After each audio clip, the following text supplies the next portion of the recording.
Hello, people of the internet. This is Andres Perez, aka Kaiju Noir, here with another theatrical movie review, once again another belated one, as I finally got a chance to check out Jurassic Park Fallen Kingdom, the fifth entry in the Jurassic Park / World series / franchise. It came out quite a while ago in America, but it didn't come out until much later in Japan. And given how ridiculously hot and humid it was in Japan, I really didn't want to go outside. But then again, being nerds, geeks who don't like to socially interact with outside, I'm sure that's something that a lot of us here can relate to. So nerds, talk for yourself. I'm a cool dude. He says while whispering in his mind, all around me are familiar. I am beautiful, no matter what they say. Words can't bring me down. It's going to be one of those podcasts, ladies and gentlemen. Indeed. Yeah. So back from the Ready Player One review, it is the ensemble crew of Brayton Connor. Hello. And the mighty and Shoma. Hello. Are you mocking me, Raph? This is not getting off to a right start. No, I wasn't mocking you. I was never hoping on to do a like right a Three start. Stooges type, hello. Thank you. Thank you. Hello. Hi, hello. 2 hours later, are we going to get the review? And thank you. Hi, hello. Corn job. If you can get those references, you are awesome, my friend. Yes. Right, So, not a nerd like these guys. No. So I finally got the chance to check out Jurassic World Fallen Kingdom, as I mentioned before. And so I would like to share my thoughts about this, given how the Jurassic Park series has actually been a franchise that was always near and dear to my heart, despite the rather mixed reception and reputation the sequels have had. And actually, this was a rather appropriate time because I actually got the chance, while I was watching Jurassic Park Fallen Kingdom, or Jurassic World Fallen Kingdom, I actually got the chance to watch all the movies back to back over the course of 3 days with my buddy Jonathan. And so I guess to give an overall brief summarization of my thoughts on the entire series, Jurassic Park, the original one, my favorite movie of all time. Jurassic Park, The Lost World, Jurassic Park. Interesting ideas, slightly flawed execution, several unlikable and stupid characters. Jeff Goldblum is awesome, but the ending more than kind of makes it the whole thing worthwhile. Jurassic Park 3, completely unnecessary, doesn't really progress the story further for anyone in this film. And yeah, there's some stupid bits like that in there that people have talked to death about. Jurassic World, again, interesting ideas, but a flawed execution with more stupid characters making stupid decisions, making you question every single action that's made that was solely made as like plot contrivances to move the story along.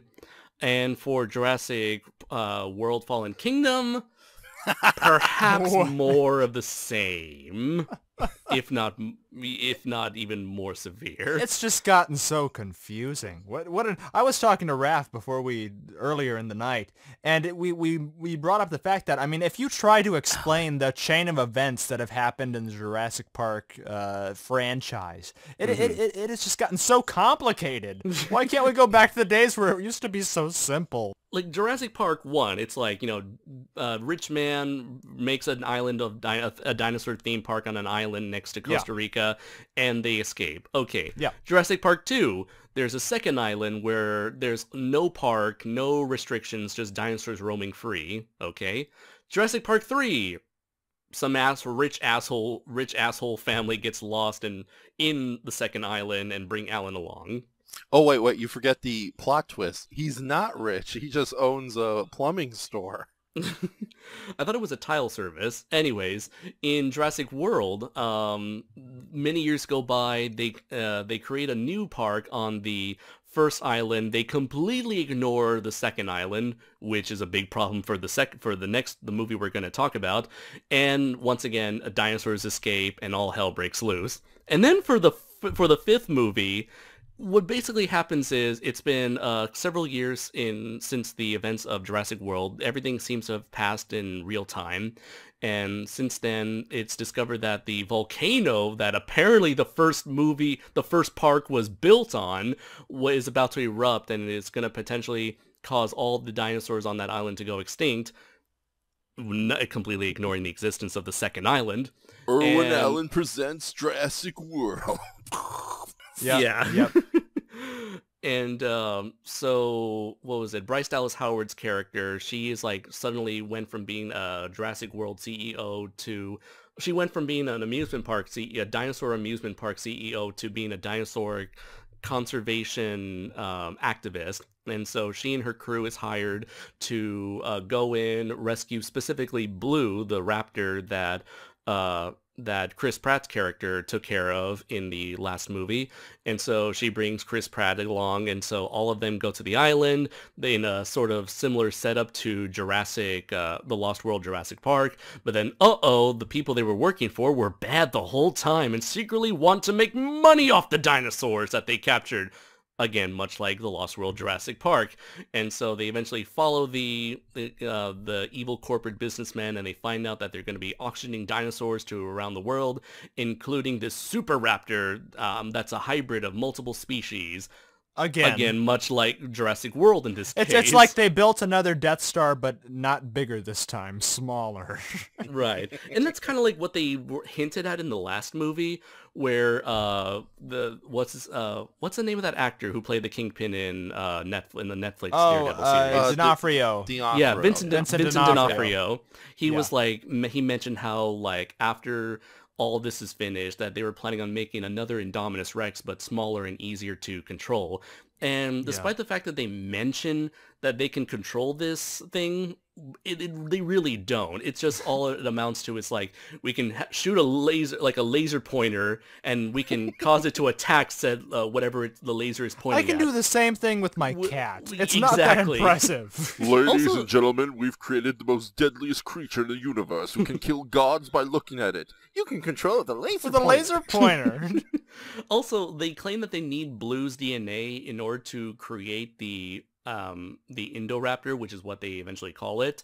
However, by the time they bring Blue in, the Indoraptor was already cloned. So I'm like, No, I actually rewatched the movie before we started this podcast. yeah. What they needed Blue was for the next generation. They wanted the next Indoraptor to have a mother figure and some of Blue's DNA, so that the future Indoraptors don't end up like a Dominus Rex, a murderous psychopath, a creature so powerful. So then why would they make the first one then? Remember when the big goal to the first movie was just getting the power back on the island? Yeah. Remember how that was the main goal, and then getting off the damn island?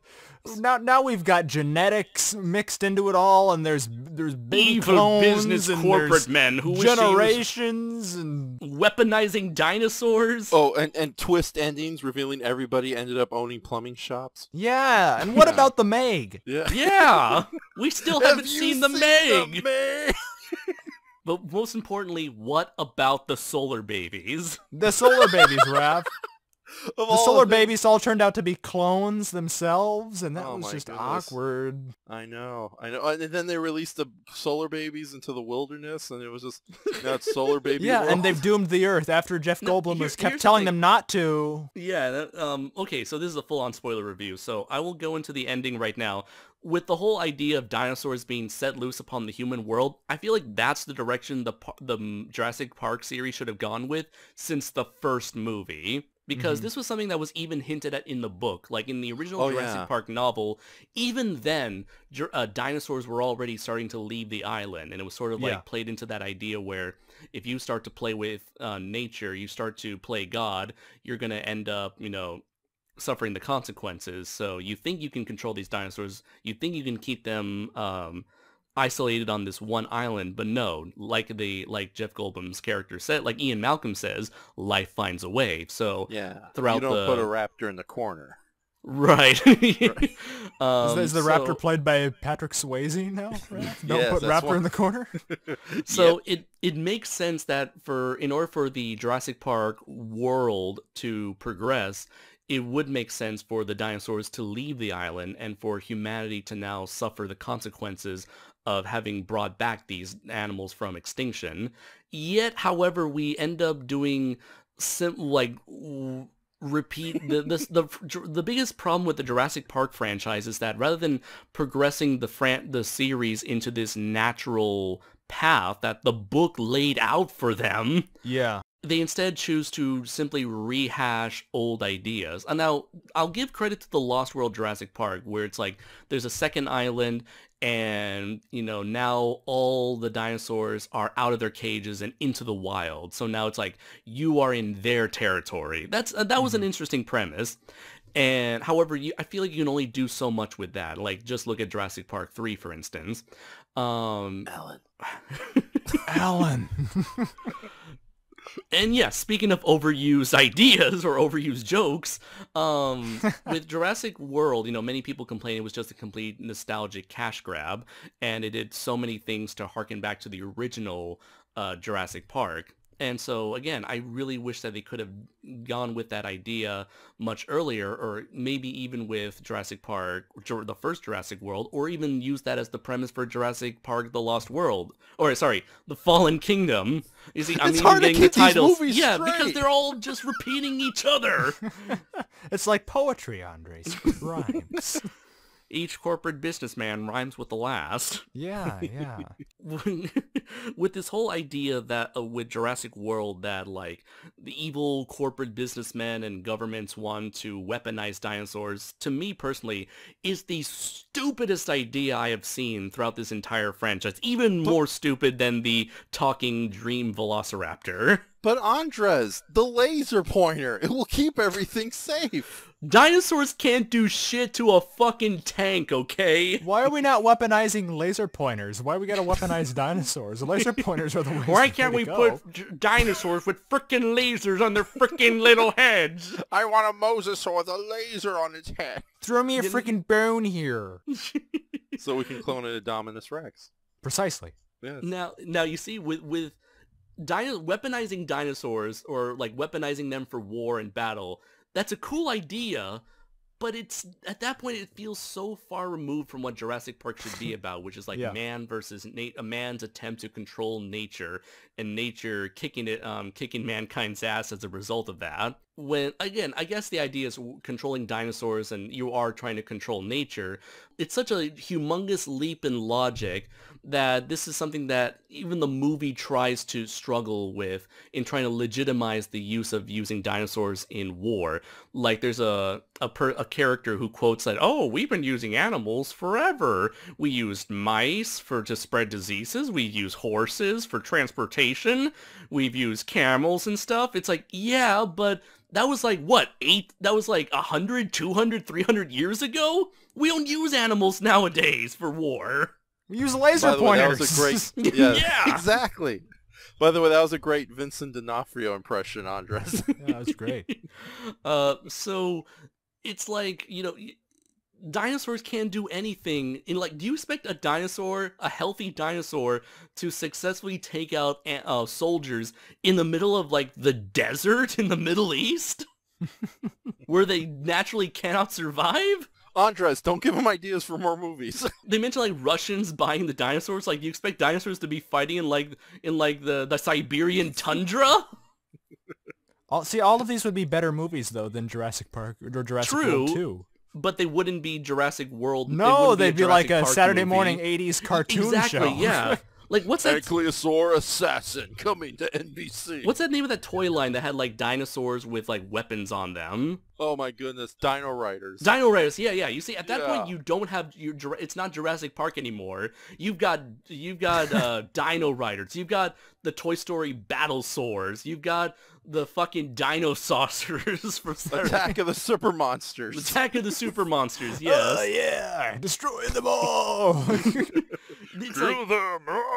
yeah, weaponizing dinosaurs. That's like, so far out there. That works as its own stupid, like, Sci-Fi Channel Roger Corman movie Not Which we'll get to in a little bit. We'll get to it in a little bit because there's some very Roger Corman elements in the second half. Oh of this yeah, movie. most definitely, yeah. So this movie has one of the biggest problems I have with this movie. Not only is its insane writing, but also it's like a struggle to find an identity for itself. Like you could tell the writers were asking themselves, what do we do with this franchise? We already set up this stupid weaponizing dinosaur subplot in the first movie, so I guess we got to do that. But how do we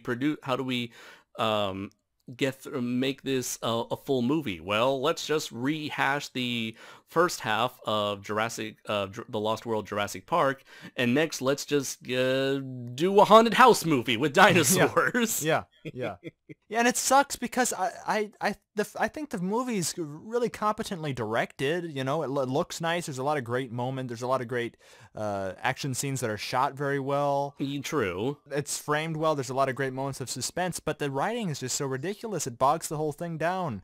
The material is really what drags it down to B-movie status. When this movie came out, I made a joke online comparing this to like those really, like, they're much better movies, but those like poorly written, kind of haphazardly made Universal haunted house movies, like, like instead of the House of Frankenstein or the House of Dracula, it's the House of Henry Wu, filled with all your favorite spooky monsters. Yeah. Oh, yeah, speaking Let's of see Henry what the Wu, Mad Doctor's cooking up. Speaking of Henry Wu, he was barely in this movie, I think. Yeah. Despite him being kind of set up to be like the villain for the next movie. He's like, oh my god, he's a literally living plot point who's being moved around by character. He's like a walking, talking MacGuffin that nobody really cares about. Oh yeah. Especially towards the end, it's like, but I'm supposed to be the big villain. I'm making experiments. Get on the chopper and see you in the next movie. But I'm Henry Wu. Who's gonna be my boss next time? Right, the helicopter disappears in a flash. Henry Wu is taking off again. Henry Wu will return. But he's gonna be like in order to face off against the dinosaurs running amok in America in the next movie, they're gonna set up a Dino Avengers. Yes. And Henry Wu's gonna create a team of super dinos known as the Extreme Dinosaurs. Old Dame T-Rex, Blue, the ghost of Echo, and Tammy the Charlie. T-Rex. Oh no. No. And let's not forget that one brachiosaur who was too cool for John Hammond's Survival Slim class and thought nothing bad would ever come of his lifetime. Just Surely swim to they the will save other the island, day. you big long-ass bitch. I need to be dramatic in the scene. Well, I will Forced say emotional weight. as forced as that moment was, it was pretty effective. Yeah, it's like watching the Jurassic Park franchise die right in front of your eyes. There goes all the majesty. There goes all the wonder right there, right up in flames. The volcano represents Universal Studios. Yep. Yeah, even like the spark that set the plot in motion, like the idea of like the island secretly being a volcano. It's like, was it really, like, whose idea was it to build a park on a fucking active volcanic island? If that's of course this is one big giant retcon, but then it just changes the entire outlook of the rest of the series. I hate it when movies do that kind of like weird Retconning? retconning or stepping back in its own logic just to make the current story work, but then it kind of ruins everything in the past. Yeah. Like, yeah, and it is so weird because you think John Hammond would at least be smart enough to know, there's a freaking volcano on this island, and not once has there ever been mention of a volcano throughout all the movies. This is like, oh my god, this it's is as like if the characters haven't watched the other movies. I know. And again, are the other movies still in canon? Because it's like the characters shouldn't even need to worry about moving the dinosaurs into civilization because there's another island they can easily move all the dinosaurs to. It just raises too many questions, and I know there's probably going to be someone who's going to leave a comment saying that actually, if you look at the Jurassic World website, it does say mention what happened to Isla Sorna, and this is why they couldn't take the dinosaurs to that island. And you can't put the plot points in the movies themselves. You have to buy the spin-off Yeah, novel, the books and the brochure that tells you what happened to the movie before it began. Right. Because heaven forbid we actually focus on the plot and story progression. Well, that's too much work. Yeah, so you got to do having a more movie work. be able to stand on its own? That's Humbug. Oh, by the way, I just finished my new novel for Jurassic World, The One Brachiosaur Who Was Too Cool for John Hammond's Survival Slim Class. So available at bookstores now. Reviews are already saying it's going over like a turd in the wind. Damn it, Brayden, and you win the challenge that we set up before recording. Oh, man. Yeah, to find out what that challenge was, yes, you have to buy the prequel novel. Exactly, Yes. yeah. And the comic released by DC Comics. It'll provide the whole backstory on this one little subplot of the review that you didn't understood because it was explained in another previous outing. Oh, yeah. Oh, God, guys, I never told you I had this, I have an android sister who saved the world, but you can read about that in the official video game spin-off of this podcast. It'll be a deep exploration into Raph's family, and so that way you can understand why he is the way he is instead of learning about it through our own We've all podcasts. wanted to know for a long time, but that explains Damn right. it. Anyways, I think we've harped enough on the illogical nature of this story. You mentioned before, Brayden, that there are numerous like well-shot, well-directed shots in the movie, and there are some very good sequences in the film. I think the composition, the staging is really well done. Yeah, and I feel like in some ways it is much more visually pleasing to the eye, way more so than a Jurassic World. With Jurassic World, I feel like they were very... Colin Trevorrow, I feel like this was another director who didn't really do a whole lot before being given this big budget movie, so he didn't really knew exactly, I get the feeling that he didn't know exactly how to shoot a Jurassic Park movie, so he just like put a lot of focus on the park itself and just watching tourists go by as CGI dinosaurs are just in the background as like background decoration rather than the main focus. With here, you get to see a lot of the dinosaurs in action. One of the whole thing, a lot of which you can see in the trailers themselves. One moment that comes to mind easily are anything involving like the volcanoes eruption sequence, where you've got dinosaurs running for their lives, dinosaurs desperately trying to eat each other, like the Carnotaurus and the T-Rex or the Baryonyx, as the two of the characters try to escape. But that does lead me to one thing, and that is the attitude of the dinosaurs. What the original Jurassic Park movie established was these weren't like your typical movie monsters. Rather, these were living, breathing animals. Exactly.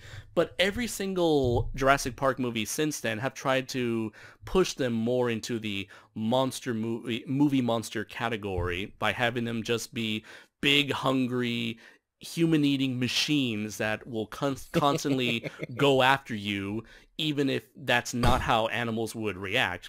And now we've got the good guy dinosaurs now, and we've got the bad guy dinosaurs now. Right, even though that kind of stuff doesn't really so much happen.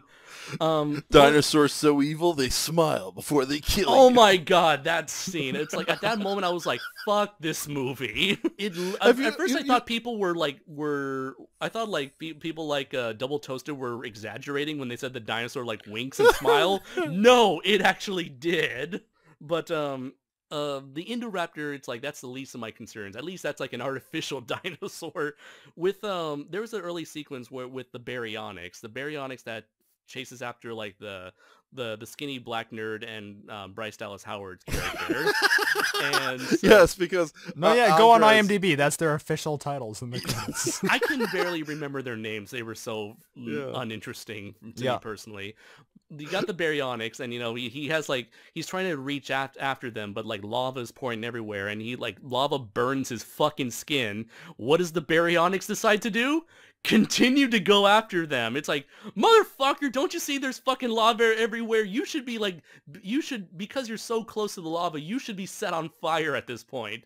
Get the Yeah. fuck out of here. These humans are not worth it. Or yeah, like, or like you were saying earlier, if it was a real animal, just run away the opposite direction. right. So. And like, you have the Carnotaurus, which was the big theropod dinosaur with the tiny arms and two horns. He stops in his tracks to say, hey, even though there's a fucking volcano exploding behind me, I'm gonna go after these humans. And then the T-Rex is like, hey, even though there's a giant fucking volcano behind me, I'm gonna hunt this Carnotaurus and not bother eating it. Yeah. Irwin Allen He bites down on it, presents. poses for the trailer, and then runs away and scurries off. into the Exactly, forest. yeah. It's like none of the dinosaurs' actions make sense. They are only there to to act as obstacles for the humans themselves. Yeah. The only dinosaur they really try to humanize to a great extent is, of course, Blue, and they really want to get you invested in the relationship that Chris Pratt's character, I guess his name was Owen Grady, I think, has for Blue, the Velociraptor. And in some cases it works, like in the archived footage of Owen Grady taking care of all the baby Velociraptors. But for these Jurassic World movies, because I don't really care for Owen all that much, because I don't really care so much for the relationship in general, and Yeah. much like with the first movie, Owen Grady, there isn't a lot of characterization to him because he's No, just he's the big, just strong, big awesome, hunky action star. yeah, the hunky action star, super hunky action star who can do no wrong because he's the main star. Yeah, and it's Chris Pratt, and I find Chris Pratt really likable. Oh yeah, that's the thing. Like, yeah, Chris Pratt can put a lot of charisma and energy into his roles, like Star-Lord, but here it's like they barely give him anything to do other than He's to look very extremely boring. serious, look Yeah. very serious, or look very concerned. Or sprout really lazy one-liners like back for some more. Yeah, and occasionally smirk. Yeah, he smirks an awful lot. and talk down to people a lot. Yeah. I'm Yeah. right, you're wrong, deal with it. Yeah, and he has like weird superpowers that only Arnie had back in the 80s, like survive volcano dust and willed himself out of a paralyzing, tranquilizing dart. Or take or take out like 50 men with his spinach fueled arms. And Bryce Dallas Howard might as well be olive oil at this point. Oh yeah, they tried to improve her character by having her actually like do stuff. Because in the first movie, like, she was somewhat of an interesting character where she was the CEO who only saw the dinosaurs as assets more than living creatures, and she comes around to respect the dinosaurs by the end. Like, throughout the whole first movie, I noticed that they were, like, shitting on her a lot just for being, like, a businesswoman. And to be honest, there's nothing really wrong with being, like, a very strict corporate-focused businesswoman, especially when, you know, you choose to be, like, a more focused on your career. But this was one of those Hollywood movies where it's like, you shouldn't focus on your career so much. You should settle down and have a family and be a mother. Trust me. To quote her character's sister, trust me, being a mom is worth it. Poses for the trailer. No mom ever. We should Speaking know. from We are experience. all three of us are constant disappointments to our own mother. we know what it's like. That's why we're Ralph, doing why this are you podcast and not out having an actual social life. We're talking about Yeah. Jurassic World. Raph, are you talking to those weird voices on the computer again? Shut up, Ma! The movie constantly the first movie constantly shat on her, and her only real contribution was she set loose the T-Rex for an awesome finale for Jurassic World.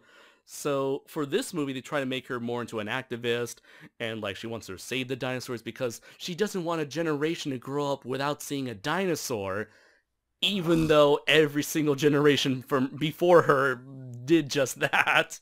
So her change in her sudden attitude in like wanting to preserve the dinosaurs felt a bit forced for this movie, or it didn't feel natural enough. And even still, she doesn't really contribute a whole lot because it's mostly just Chris Pratt, just doing most of the work and kicking everyone's ass. There was that one there was one assistant she had who was like a dino veterinarian who never actually worked on a dinosaur before until the events of this movie. I actually liked her character a lot. Dr. Zia Rodriguez is the name of the character, played by, I'm going to get her name wrong. Daniela Pineda. No, you beat me to it, so. I have the cast. There's a reason why I have the cast in front of me here, and yet I still couldn't bother to read their character names. That's okay. No one did. Although, don't you? Unless you buy the special spin-off manga that tells you about their character names. And goes into their backstory as to why they're here in the first place, rather than learning about it in the movie itself. Exactly. Also, by the way, did you thought it was me or does she look Asian? Because when I heard her last name was Rodriguez, I'm like, wait a minute, is she Filipino or something? She just has those kind of unique eyes that you could mistake her for Asian, like how some beautiful black women could also pass off in the same way. Speaking of beautiful black women, Jeff Goldblum's in this movie, and he's really Segue, baby. Yeah. He is the most beautiful black woman out there. Absolutely. Yes, and the sassiest. He is the most beautiful of all. Yeah, but he gets nothing to do either. He's just there to collect a paycheck. Yeah, he's like, talk about false. Do you Jeff guys Goldblum. remember like how angry everyone was when they thought he was going to be a major character in the movie? True, but all of us, and even like smart people the pre-show could tell interviews. Yeah, and all the smart people could tell that he was only there for like a paycheck cameo. Yeah. I do like that he bookended the movie at the very least and just tell everyone everyone's right, everyone that he was fucking right the whole time. Yeah. This ain't gonna end like the Flintstones, folks. He's like, welcome everybody to Jurassic World. All right, now, where's my check? Oh yes, this way. Now, pardon me. Just a hand from off camera just hands him a giant novelty check. And what other characters are worth talking about? God. The villains not were just the evil dinosaurs. There is this one guy who seemed to be like a copy of that one hunter from the Lost World Jurassic Park, but I would say there was a lot more. Oh yes, depth. played by Buffalo Bill. Oh really? That was him. Yeah, Ted Levine is the name of the actor, and he plays the hunter Ken Whitley something. Yeah, see, I didn't know, I didn't recognize him when he wasn't, naked dancing in front of a mirror. Right. Like, he was so cartoonishly evil, it's like, I couldn't even, get all that. I couldn't even say he was a good villain, and the fact that he was so stupid enough to believe that his obsession with dinosaur teeth was so stupid. It was such a stupid character quirk, and the fact that he was responsible for letting the Indoraptor out just for the sake of having a big dinosaur on the loose subplot for a climax. It's it's one of those things where it's like, it's active, this movie, the writing, when it came to him, it's like, the movie was actively trying to insult the audience's intelligence, thinking that people in movie world are generally this dumb. You want to hear, I was talking to Brayton earlier, and like I said, I rewatched the movie, and there's some moments there's actually some good scenes in this movie, but then there's, even in those good scenes, you have moments that just ruin it, that are just so stupid. And even though I appreciate his death scene, the opening to it is just a living example, a perfect personification. Contrived. It's contrived. Yeah, where he just comes into we had a great sequence with all these rich people getting their asses kicked by these by that one dinosaur who likes to butt heads. Yeah. And then just through a very awkward editing, he just comes in and the whole room is empty. I'm here for my check. Where's my bonus? Yeah. Hello, Mom, Dad. A dinosaur cage will let me get my pliers and enter. I hope nothing goes wrong. Oh no, my arm.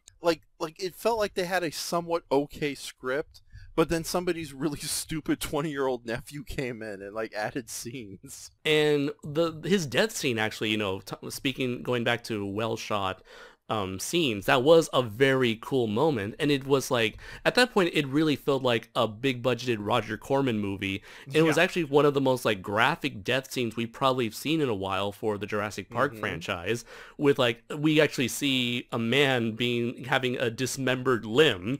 So, again, straight out of like, what was it, Carnosaur 2? Yeah. Oh, but the limb itself no going blood down the monster's mouth. Yeah, we saw that. Yeah, that was a really disturbing shot there. I just wish it was in a better movie, or a movie that was consistently that dumb. Or the shot where it's like there's a moment where the rich people, they're trying to escape down an elevator, which you should never do in this situation. There's a reason why stairs exist. And so they all hide, they think they're safe, but then whoops, the dinosaur smashes the control panel, and what do you know, the dinosaur eats everybody in the elevator. Let's see, there was also another cool shot where like the Indoraptor was chasing this one girl throughout the mansion, and she's like hiding herself in one of those, what do you call those weird little portable elevator things for like laundry? Dumbwaiters. What's that? Dumbwaiters. Dumbwaiters. So it's a scene that's like, I wonder if they were trying to homage the kitchen scene from the first Jurassic Park, where she's trying to shut down the lid on that where she was. And so that was like a really cool moment with the girl like running around the mansion, although the part where she's in bed really made no fucking sense. Again, it's really cool imagery, even to the point where you have the dinosaurs like big Freddy Krueger looking claw, like almost very like within a couple inches of her face, in a scene very similar to like to Nosferatu's shadow style of imagery. Yeah, there was a lot of great classic horror homage style of imagery in the last act, but but none of it really makes sense. It's like a jumbled mess. It just comes across to me as, oh, this will look cool on a trailer, or oh, this will look cool on a poster, so we got to fit this in. Right. Well, there's a good reason why she hid in the bed from the Indoraptor, and read about it in the Fisher-Price book adaptation. The children's novelization of the book. Yeah, exactly. It's all explained here. Come on, guys. Dinosaurs Eat Me and Mommy, it's called. Available in bookstores everywhere. Mommy thought nothing bad would happen to her when she entered the cage to get some teeth. Mommy was wrong. Uh-oh. Dead wrong. Boom, boom, boom. And the prom's tomorrow. No. So let's see. I know we were. I apologize, ladies and gentlemen, for this review being all over the place, but there's just so much to talk about. And it's really hard to It's really hard to focus on one thing about this movie because there's just so much nonsense in this movie that it's hard to even like talk about this traditionally, like talking about characters, talking about story, talking about special effects, because it's just all over the place. Yeah, trust me, you after this review you will be just as confused by this review as you would be by the film, so it's very comparable. Yeah, play this review along with the film and you might get a better experience. Yeah, we didn't even talk about the other two villains. You have like Ellie Mells or the freaking the rich uncle. Yeah, Lord Business Jr. Yeah, we didn't mention Toby Jones as Gunnar Effersol. Was he the guy from who was the Hydra Nazi guy from Captain America? Yeah. Okay. Yeah, and he plays like a weird mix between an evil auctioneer and Donald Trump Capote. yeah, that too. I could give I don't see any dinosaurs. I want my dinosaurs. I want to get him to go all out and do like a Peter Lorre impersonation. Yes. I want my dinosaurs. Sold to the gentleman for $5 million. Now excuse me as I rub my hands together very evilly. Turns out the Brachiosaurs were all agents of Hydra. Now you see that was the post-credit sequence that we all missed there. No. They deleted the post-credit sequence and they released it on the Blu-ray. It'll be on the Blu-ray. It's a separate OVA you got to buy in order to know what the deleted scene was about. You see, that was actually you have to see it in like the special edition, 3-hour edition Blu-ray. Yeah, the Zack Snyder cut. Yeah, the Zack Snyder cut. Yeah, because this one, as we all know, movie was taken over by by fucking the Avengers dude. Joss His name is Whedon, blanking. yeah. Joss Whedon, yeah. But unfortunately, that Blu-ray doesn't have a proper menu. You have to buy a separate comic book to explain how the menus work. Modern day Hollywood marketing, ladies and gentlemen. Mm-hmm. As for the villains you just mentioned, I struggled really hard to even like remember their names or the actors associated with them. And that's because like they were perhaps like the most generic aspect of the movie. And this was a problem that even went all the way back to the Lost World Jurassic Park with its greedy corporate businessman. And it's the idea of the greedy corporate businessman has been played to death.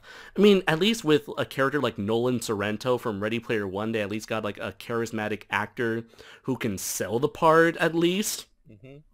And gave him enough humor and charm to make him an interesting villain. Yeah, and they gave him some, very memorable moments.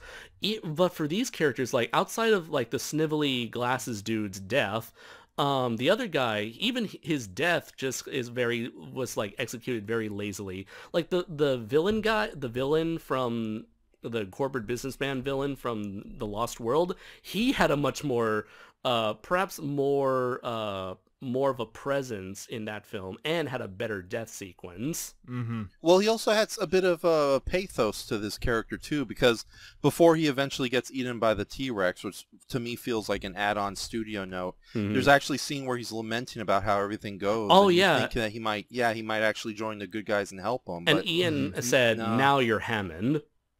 Yeah, but even after that, he's just sitting by himself kind of moping about how horrible everything's gone.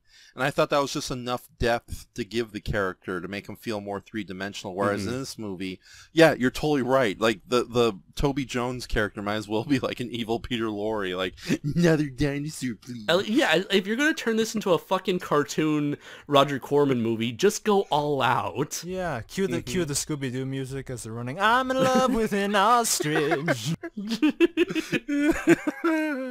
I mean, they're running around the whole. You should have had the scene. They're running from door to door, Yeah. going one door on the left side, come out the door on the other door on the right side. Maybe With like a little text. Right at everyone, the dinosaur and the Indoraptor and Owen Grady are riding a bicycle together at one point. And in the middle of that chase sequence, there's like little text at the bottom like, "Yes, ladies and gentlemen, you paid to see this movie." No, it should say no refunds. Let's see, anything else? So I think we've talked about perhaps one of the most useless characters was perhaps like the skinny black nerd that I mentioned before, Oh, where God, he's he's almost embarrassing. He was there just to scream. I feel like in the writer's mind, they're like, well, we want to have someone who is not you. Yeah, we want to have like a millennial dude. We want to have a fresh face who's like totally new to dinosaurs at this point, because now at this point everyone has had some sort of knowledge or experience with dinosaurs. So we want to have one dude who we want to have the scaredy cat comic relief character. And so they put him in here, and his only purpose here is just to scream really loud, which I guess screaming equals funny to modern day Hollywood moviegoers. Oh, God. Okay, that character is Franklin Webb. Pun name, former IT technician for Jurassic World, ironically played by somebody with a much cooler name, Justice Smith. That sounds like an action movie hero. Yeah. Justice No, Smith. that you know what that Dino character reminds. Riders. Yeah. Time to IT the shit out of this T-Rex. Try to use my hacking skills to the extreme.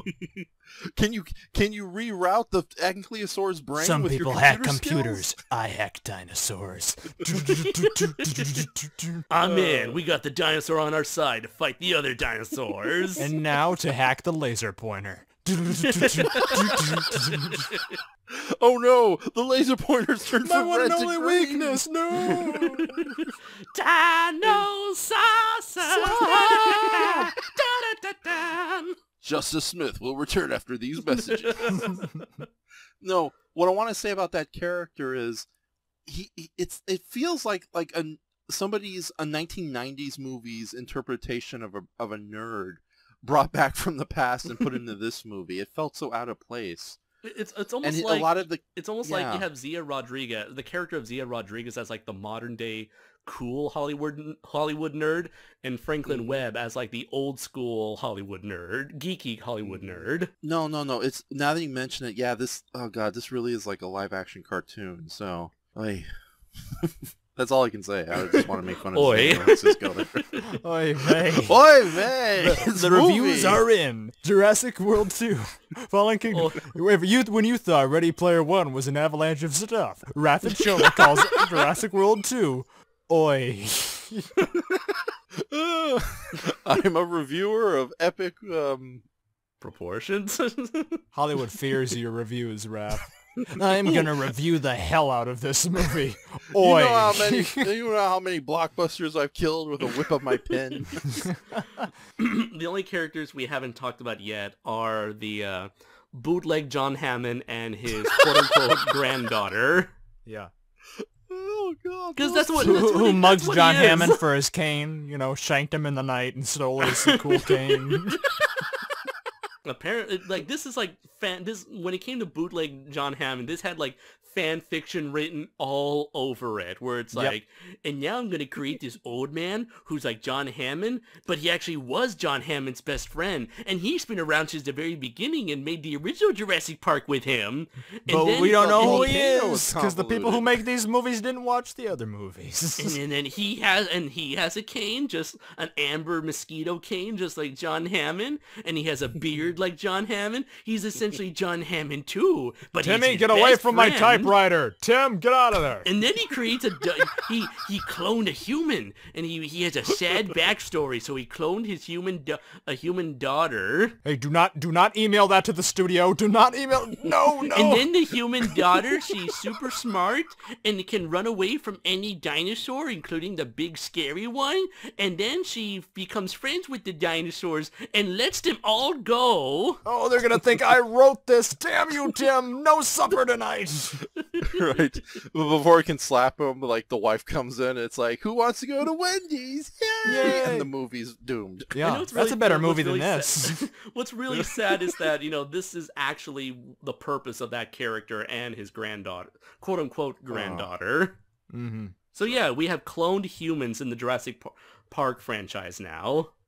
Look on the bright side. At least it wasn't the original plans for Jurassic Park 4 with hybrid cyborg human dinosaur giants. Is this any better, honestly? This isn't jumping the shark. This is pole vaulting over the damn thing. This is like javelin yourself right over the fucking shark at this point. And then celebrating by humping it. Yeah. I do need to know, is like, when exactly did all of this happen? Because the girl herself, she looks like she's 12 years old. So I'm guessing, like, she existed around the time as what it sounds from the sounds of it, it sounded like this old bootleg John Hammond was stopped being friends with, ended his like friendship with John Hammond shortly around the time around Jurassic Park's original creation, and that's why we never heard of this man before then. But but that was like at this point like 25 years ago. But his clone daughter doesn't really look 25. She looks 12. So it's like, was she cloned around the time of Jurassic Park 3? And if so, then we should have seen this heard mention of John Hammond's partner during the first 3 movies. During your explanation, I thought you were gonna explode. Is Brayton's like, is his daughter his clone daughter just like age more slowly than other people? again, you have to read the spin-off novel. It explains everything. I'm just saying, it sounded like he ended his relationship 25 years ago, but his daughter is not 25 years old. Is there anything else left to pick apart from this movie? Any good parts, bad parts, weird parts? I think I think the color grading was good in this movie. That's all I got. Yeah, That's all I got. I I'm like out. that. It goes back to it's a nice looking movie, well shot, decent action scenes, good use of grimy coloring. Mm-hmm. The beautiful, lovely Dr. Zia Rodriguez, yum. True. Yeah. And the beautiful, sexy Henry Wu, yum. Yeah, true. My mind was totally... but not as sexy as the silver fox known as Ian Malcolm. Right. That I keep forgetting. We got yeah, he is the queen bee in this movie. Well, my mind was totally gone by this point watching the movie, but really there were a lot of great, atmospheric, tense stuff moments in the final chase around the haunted house with the True. dinosaurs. Complete with The lightning. House of Henry Wu. Yeah. Complete with like Rhymes with boo. complete with Frankenstein style lightning in the sky and rain. I'm just disappointed it didn't turn out to be Vincent Price controlling the dinosaur at the end via marionette. That wasn't a thing. Really disappointed. Yes, I want to create a Jurassic World all of my own. Yes, no one would expect me hiding. I am the best auctioneer of them all. I'll take them all off your hands. Right. There should have been a scene where Quasimodo battled the T-Rex. Yeah.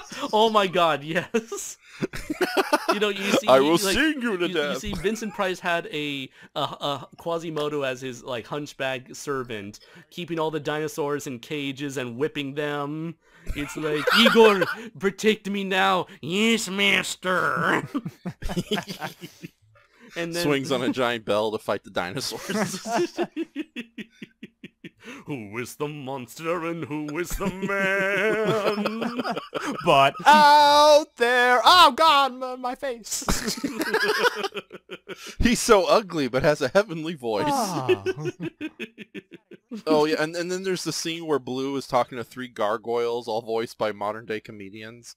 Oh God. And one of them is gonna be that what's that one black comedian who's always making jokes about how short he is? Kevin Hart. Kevin Hart, yes. Thank you. I am really bad with names whenever I'm on recording. Yes.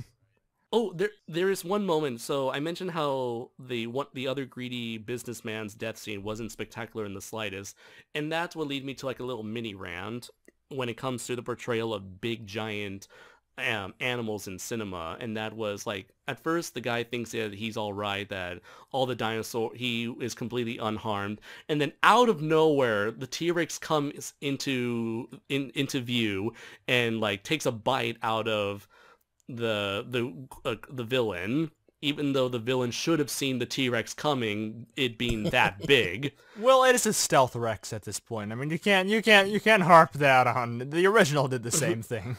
Yeah, and Andres, did you remember the original had the scene with like you can hear the big like No, footsteps I and the remember. water? But you also had the Ninja Rex True, at the end. at the very end. He's like, Arm!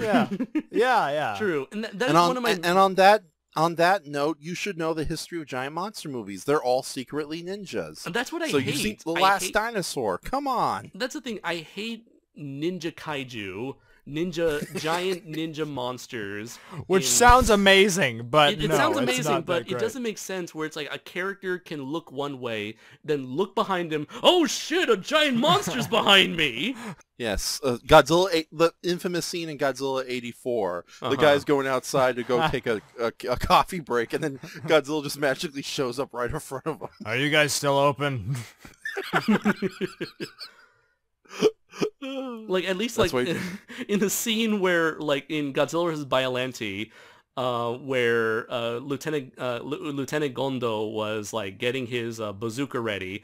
At least, when Godzilla was sneaking up by in front of him, he can hear the people on his radio saying, "Godzilla's coming right up to you! Run away!" And of course, Gondo being the badass that he is, he didn't care. So at least for him, it wasn't meant to be a surprise. It's like he knew Godzilla was coming to his location. Lieutenant Gondo, there's an Indominus Rex coming. Lieutenant Gondo. Shoots a bazooka in its mouth. Stick to smoking. Then he dies. Yeah, like a bat, like a boss. Yeah. Oh, that's another complaint. And like the Jurassic Park franchise, dies. And one of the biggest complaints I have for all the Jurassic Park movies, nobody knows how to use a gun correctly in any of these movies. They're always losing their guns, or they drop their guns, or they throw away their guns, or they have like tranquilizers instead of real bullets in their guns. It's Or the dinosaurs use some kind of tail kung fu to slap the guns out of their hand.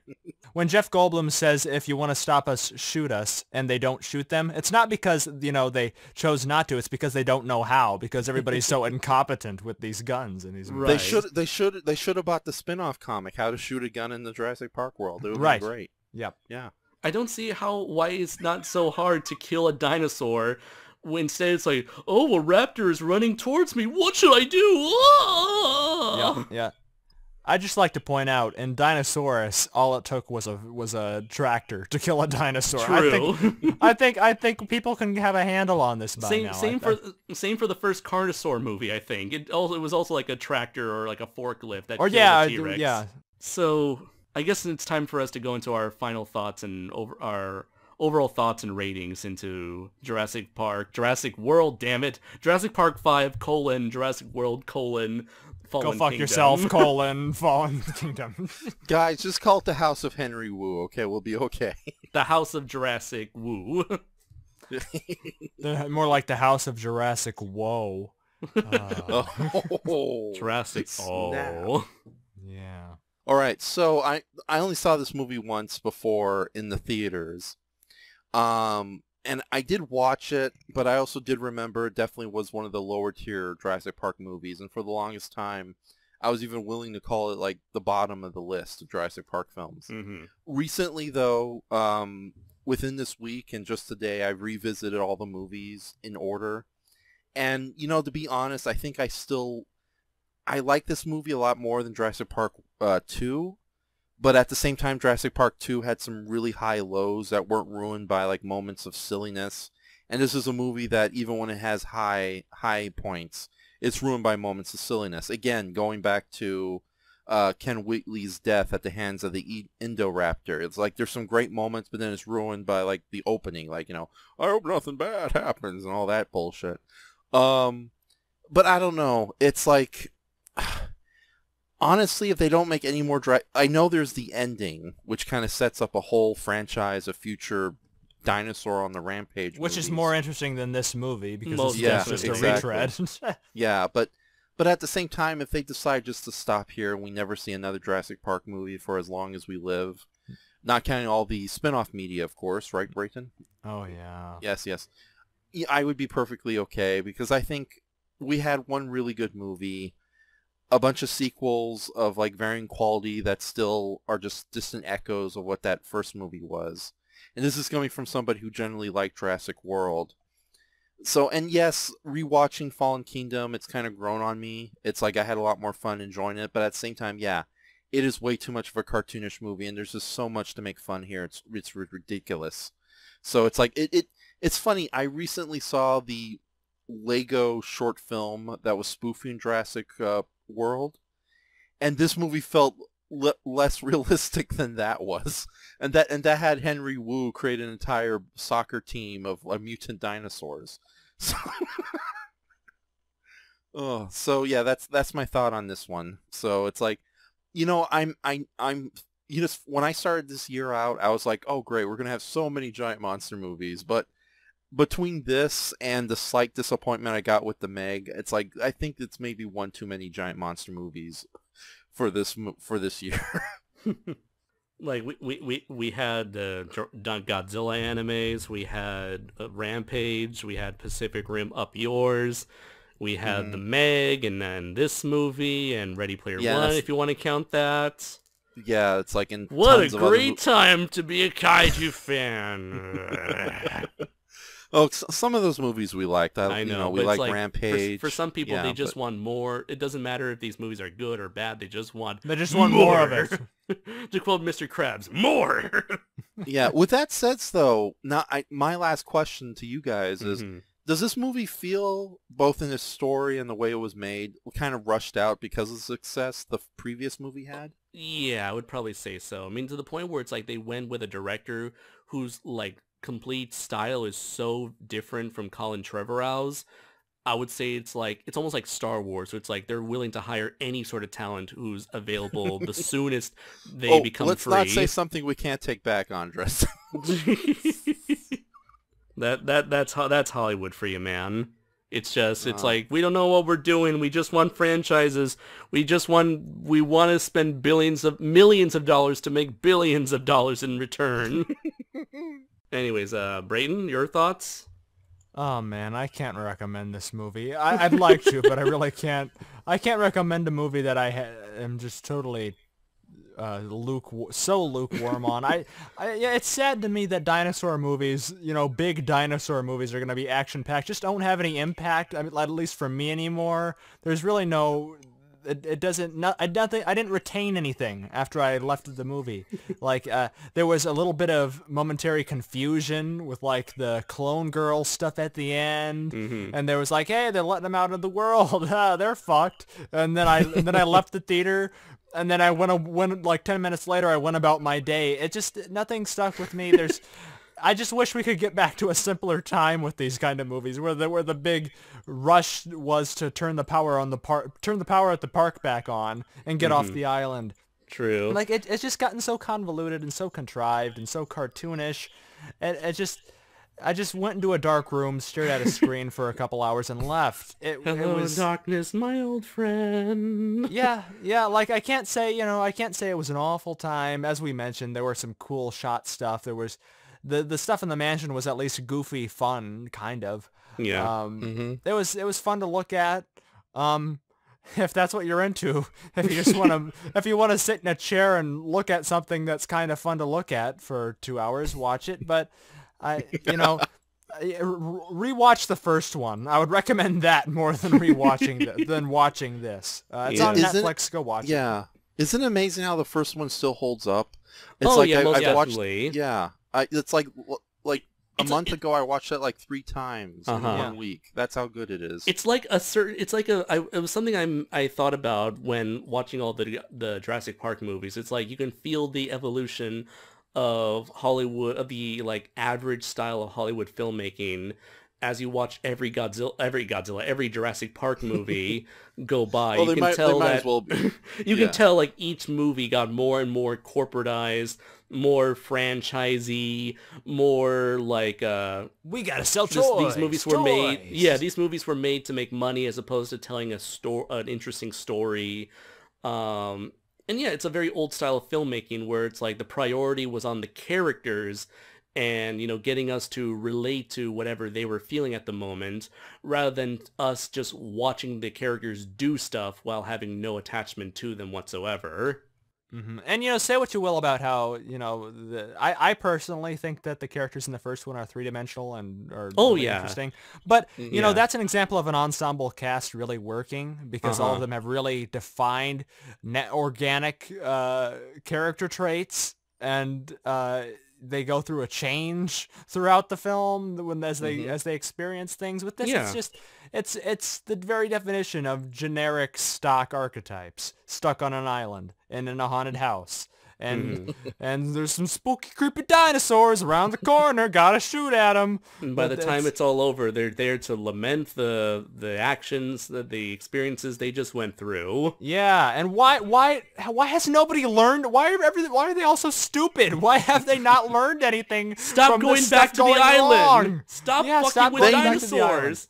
They need to read the spin-off manga. How many people?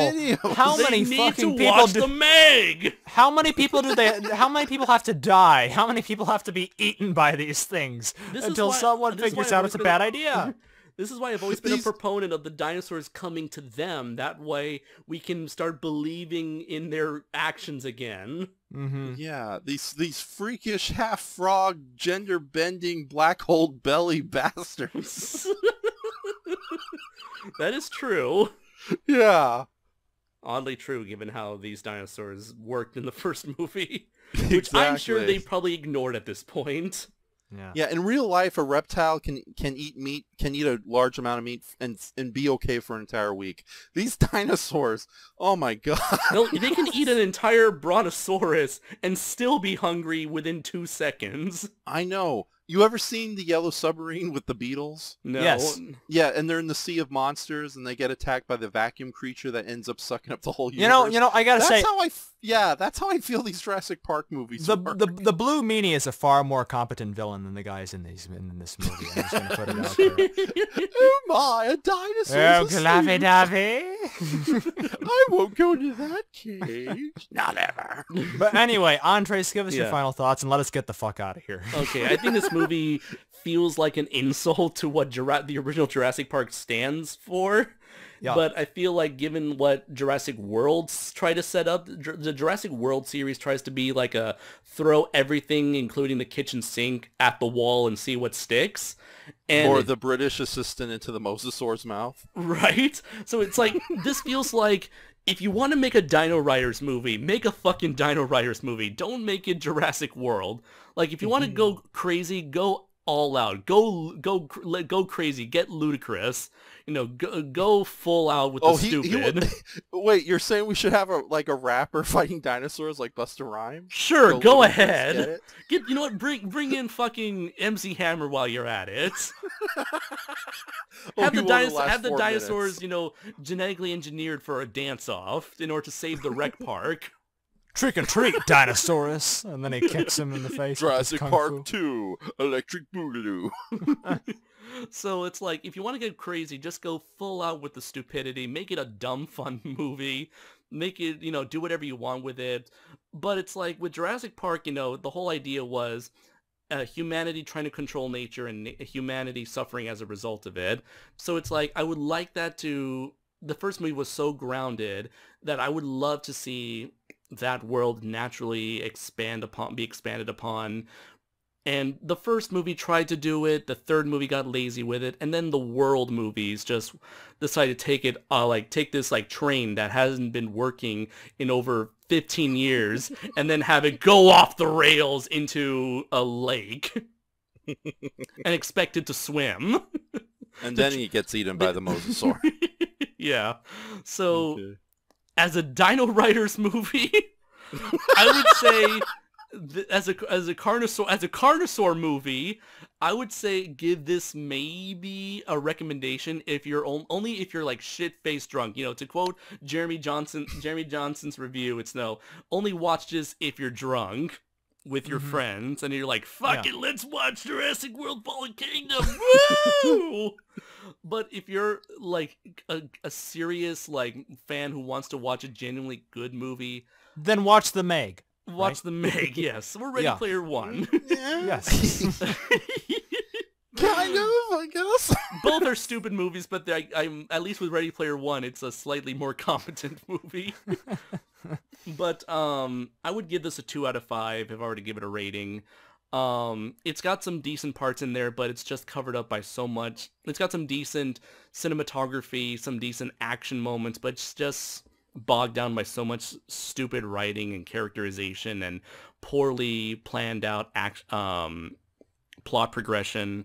So it's like, I would say this would be the worst Jurassic Park movie, but I would still go with Jurassic Park 3 because at least with 3, it's so unambitious. It's so painfully boring. It's like the boring kind of bad. And I think that's like worse than the stupid kind of bad. At least with stupid kind of bad, you can marvel at its stupidity. Sure. So I guess for my official ranking, I would go Jurassic Park, Lost World, World 2, and then finally Solar 3. Babies, and then Solar Babies, and then 3. Yeah. At the very bottom is the Pandora Meg. box. It's a terrible Jurassic Park movie, a so-so Dinosaurs movie. Right.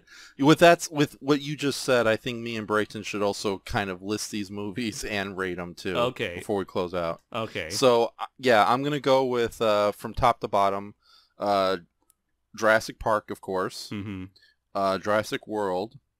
Okay. Believe it or not, I'm actually much more forgiving of Jurassic Park 3, but I totally agree with you on a lot of the problems. Then I would go with Jurassic Park 2, despite the fact that it has one of my favorite human characters of all time. The hunter in that movie blows the one in this movie out of the water. In The Lost World? The Lost World. Oh, yeah. And he actually learns a lesson by the end. You know, it's like, he's somewhat redeemed by the end. It's like he's never a good guy, but at least like he's a human with sympathy for the main protagonists. Yeah, no, that's a very fully developed character by a great actor too, Pete Puffin. Why? I'm probably saying his name Pete wrong. Puffin stuff? So, yeah. Pete Puffin stuff. Who's your friend when things get rough? He'll shoot a dinosaur in the eye. You know, it was so great when you could explain these movies like with the opening of Land of the Lost, but now there's just so much convoluted shit going on. Right. Okay. I would say the Will Ferrell Land of the Lost movie is a better Jurassic Park movie than this. Yep. No. Yep. Let's not say things we can't take back. Okay, where was I before? Okay, your rating of the movies. Okay. So yeah, Jurassic Park, Jurassic World, Jurassic World, Jurassic Park 3. I'm gonna have to give the fourth spot to Jurassic, the Lost World, the second one. Okay. And maybe Fallen Kingdom at the end. Although, like I said, I rewatched the movie today and I actually enjoyed it a lot more. But it's still kind of bottom tier Jurassic Park. So, Brayton, do you want to list these movies and give you the final rating? No.